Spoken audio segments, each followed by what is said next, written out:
Hi అండి, welcome back to Ravali vlogs.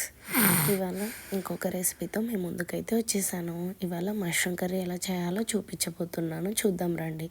ముందుగా mushrooms బాగా వాష్ చేసి పైన పీల్ చేసి ఇలా కట్ చేసి పెట్టుకోవాలి. అలాగే కరివేపాకు, 2 ఆనియన్, కొద్దిగా అల్లం వెల్లుల్లి పేస్ట్, ఎండుమిర్చి తీసి పెట్టుకోవాలి. అలాగే ఒక 2 టొమాటో, నానబెట్టుకున్న జీడిపప్పు వేసి గ్రైండ్ చేసి పెట్టుకోవాలి. ఇలా ప్యూరీ చేసి పెట్టుకోవాలి.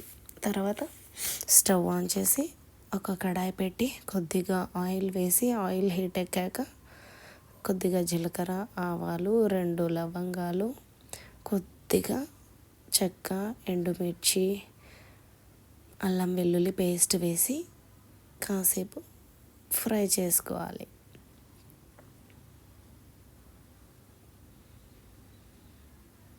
ఇవి కాస్త ఫ్రై అయ్యాక ముందుగా కట్ చేసి పెట్టుకున్న ఆనియన్ వేసి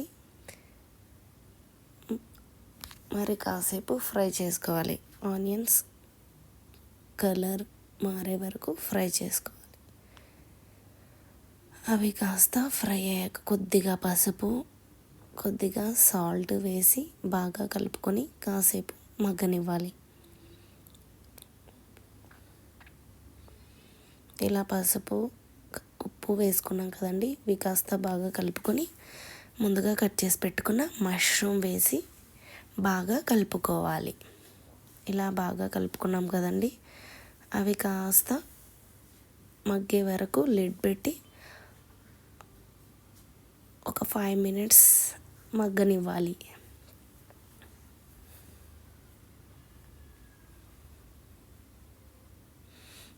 ఇలా బాగా మగ్గింది కదండి, వాటరీగా వచ్చింది కదా. ఇప్పుడు తగినంత కారం, నేనైతే 2 స్పూన్స్ వేసుకుంటున్నాను. కారం వేసుకొని బాగా కలుపుకోవాలి. అలాగే ఒక 1/2 స్పూన్ నెయ్యి వేసుకుంటున్నాను నేను. మీకు నచ్చకపోతే స్కిప్ చేయండి. ఇలా కాస్త మగ్గిన తర్వాత నెయ్యి వేసుకొని బాగా కలుపుకొని ముందుగా గ్రైండ్ చేసి పెట్టుకున్నాం కదండి టొమాటో జీడిపప్పు ప్యూరీ, ఆ ప్యూరీ ఇందులో వేసి బాగా మిక్స్ చేసుకోవాలి. ఇలా గ్రైండ్ చేసి పెట్టుకున్న ప్యూరీ మొత్తం వేసి అందులోనే కొద్దిగా వాటర్ యాడ్ చేసి ఇందులో వేసి బాగా కలుపుకోవాలి.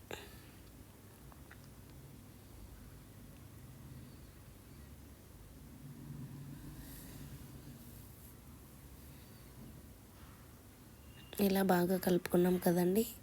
ఇప్పుడు కాస్త ధనియాల పొడి, కొద్దిగా కొబ్బరి పొడి వేసి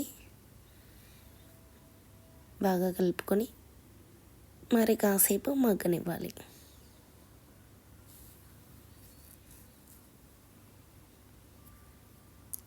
ఇలా కాసేపు మగ్గింది కదండి, ఇలా బాగా ఉడికిపోయాక చాప్ చేసి పెట్టుకున్న కొత్తిమీర వేసుకొని ఒక 2 మినిట్స్ అలా లో ఫ్లేమ్లో పెట్టి స్టవ్ ఆఫ్ చేసుకొని చపాతీలో కానీ, నాన్స్ కానీ, రోటీస్లో కానీ సర్వ్ చేసుకుంటే చాలా చాలా బాగుంటుంది. మీరు ట్రై చేయండి, మీకు నచ్చుతుంది.